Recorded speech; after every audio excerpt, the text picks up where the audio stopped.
நோக்கி பயப்படாதீர்கள். நீங்கள் தூதரை நோக்கி பயப்படாதீர்கள். சிலுவையில் அறையப்பட்ட இயேசுவை தேடுங்கள் என்று அறிவீர்கள். அவர் அங்கே இல்லை. தாம் சொன்னபடியே உயிர் தெழுந்தார்.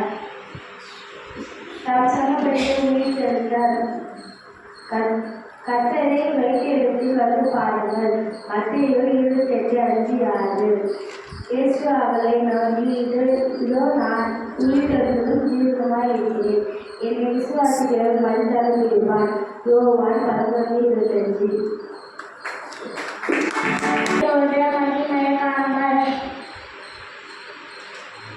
யோவான் 11:25.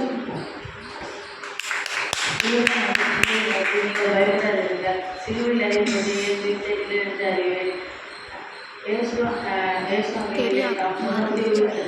கத்தரை வைத்தெடுத்து கொண்டு பாருங்கள். யோவான் 11:5-6. மத்தேயு 28:5-6. இயேசுவை நோக்கி அந்த ஸ்திரியை நோக்கி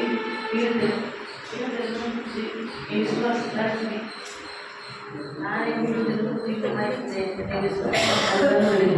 யோவான் 11:25.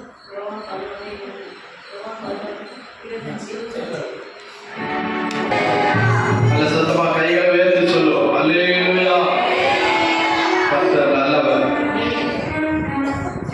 வாசிப்போம். மத்தேயு எழுதின சுவிசேஷம் 28ஆம் அதிகாரம் 1 முதல் வாசிப்போம்.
அல்லேலூயா.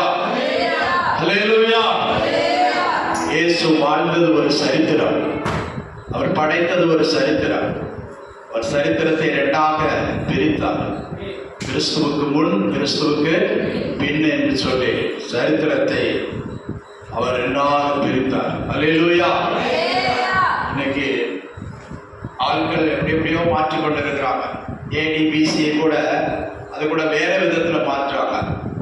தனிப்பட்ட விதத்தில் ஒருவருடைய பேர் இருக்கக்கூடாதா அப்படின்னு சொல்லிட்டு அதை வேற விதத்தில் சரித்திரத்தை திரித்து மறித்து மாற்றுகிறார்கள். ஆனாலும் அவருடைய வார்த்தை ஒரு நாளும் மாறாது. அல்லேலூயா. வானமும் பூமியும் ஒழிந்து போகும், என் வார்த்தைகளோ ஒரு நாள் ஒழிந்து போகாது. அல்லேலூயா. அவர் சொன்னபடியே உயிர்த்தெழுந்தார். ஆமென். உயிரோடு இருந்த நாட்கள்ல சீசரிடத்துல தெளிவாய் சொன்னார், மனுஷகுமாரன் இவ்விதமாய் பாடுபடவும் மரிக்கவும் 3ஆம் நாள் உயிரோடு எழுப்பவும் வேண்டியதாய் இருக்கிறது. கர்த்தருக்கு ஸ்தோத்திரம். அல்லேலூயா. வாரத்தின்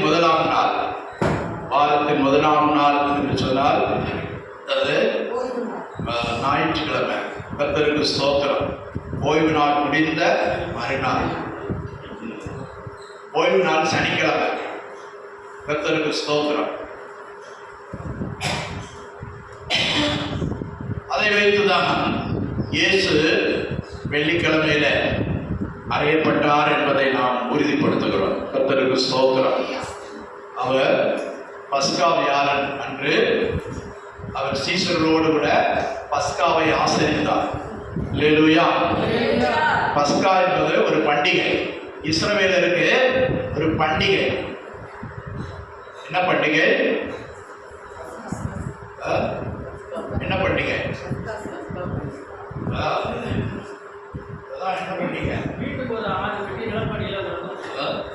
எகிப்திலிருந்து கர்த்தர் இஸ்ரவேல் ஜனங்களை விடுவித்த அந்த நினைவு கூறும் நாள். அல்லேலூயா.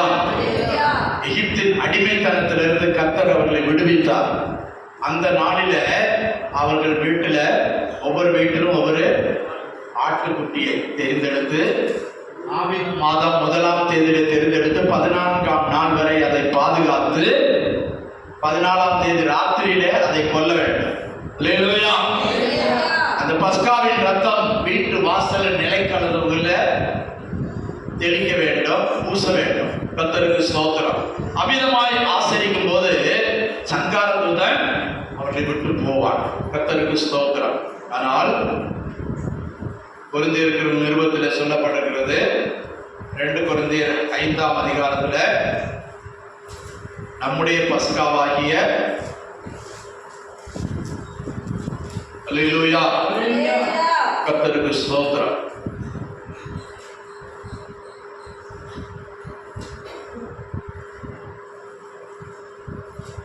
நம்முடைய பஸ்காவாகிய கிறிஸ்து நமக்காக அடிக்கப்பட்டிருக்கிறாரே. அல்லேலூயா, அல்லேலூயா. 1 கொரிந்தியர் 5ஆம் அதிகாரத்தில் கர்த்தருக்கு ஸ்தோத்திரம்.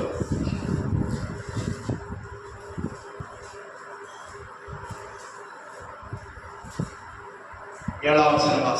1 கொரிந்தியர் 5:7. நீங்கள் புளிப்பில்லாதவர்களாய் இருக்கிறபடியே புதிதாய் பிசைந்த மாவாய் இருக்கும்படிக்கு பழைய புளித்த மாவை புறம்பே கழித்து போடுங்கள். ஏனெனில் நம்முடைய பஸ்காவாகிய கிறிஸ்து நமக்காக பலியிடப்பட்டிருக்கிறாரே. பழைய ஏற்பாட்டு காலத்துல 1 வயதான ஆட்டுக்குட்டியை, பழுதற்ற ஆட்டுக்குட்டியை, இந்த ஆட்டுக்கு 3 பணம் இருக்கணும். எப்படி என்ன இருக்கணும்? 1 வயசா இருக்கணும், பழுதற்றதா இருக்கணும், அப்புறம் அது